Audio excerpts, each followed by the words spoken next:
Excellencies, distinguished delegates, it is both an honor and a privilege to chair the 81st session of the Economic and Social Commission for Asia and the Pacific. I extend my heartfelt appreciation to the outgoing chair for her leadership, as well as to the Executive Secretary and ESCAP for her unwavering commitment to advancing inclusive and sustainable development in our region. We meet at a time of global and regional transformation. The Asia-Pacific region today confronts a number of critical policy challenges. First, rising fiscal vulnerabilities as well as financial limitations are constraining the ability of governments to deliver essential services and make the necessary long-term investments in human capital and sustainable infrastructure. Second, trade fragmentation and protectionist trends threaten to reverse hard-won development gains. Third, the digital divide, particularly between urban and rural communities, remains stark. Without urgent action, this divide will not only deepen inequality, but also hinder inclusive growth. Fourth, social protection systems remain inadequate.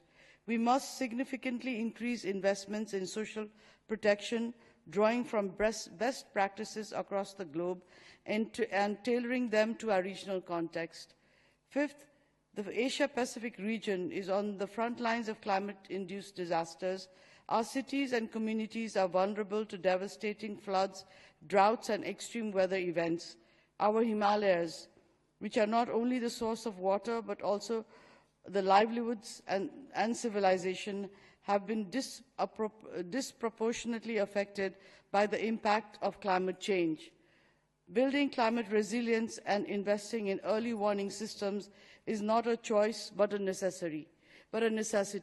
And Nepal is going to organize a dialogue precisely on this issue on the 16th and 18th, from the 16th to the 18th of May, on the topic Sagarmatha Sambad, or the Everest Dialogue.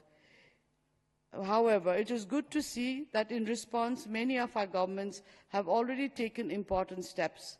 But if we are to succeed in protecting the well-being of our people and planet, we must do more, and we must do it together. This brings me to the theme of this session, regional cooperation for resilient and sustainable urban development in Asia and the Pacific. Urban areas are, of course, the engines of growth. Innovation and opportunity are also the key engines of urban areas, and that's why our urbanization process is also very fast-paced. But unplanned urbanization brings about many problems. We must have well-planned urban development to ensure that we achieve resilient and sustainable urban development. We must invest in cities that are inclusive, green, and resilient, strengthen urban networks and city-to-city cooperation, plan proactively for demographic transitions, and mobilize diversified financing. Let me conclude by emphasizing the importance of regional cooperation in these endeavors. No country can tackle these challenges alone. Regional cooperation is essential. It is what binds our collective efforts and the force that multiplies the impact of national actions. In this context, ESCAP plays an indispensable role. As the regional development arm of the United Nations, ESCAP provides a common and action-oriented platform for dialogue, knowledge exchange, and policy innovation. At a moment when uncertainties permeate the future, the work of ESCAP is vital to harness regional cooperation and collaboration to realize internationally agreed-upon development goals. Excellencies, the road ahead is challenging, but with the spirit of cooperation that defines our region and with the vital work of ESCAP, we can overcome these obstacles.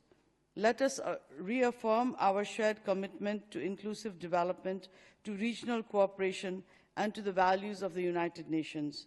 Let us strengthen our collaboration for the well-being of our people and the future of our planet. I thank you.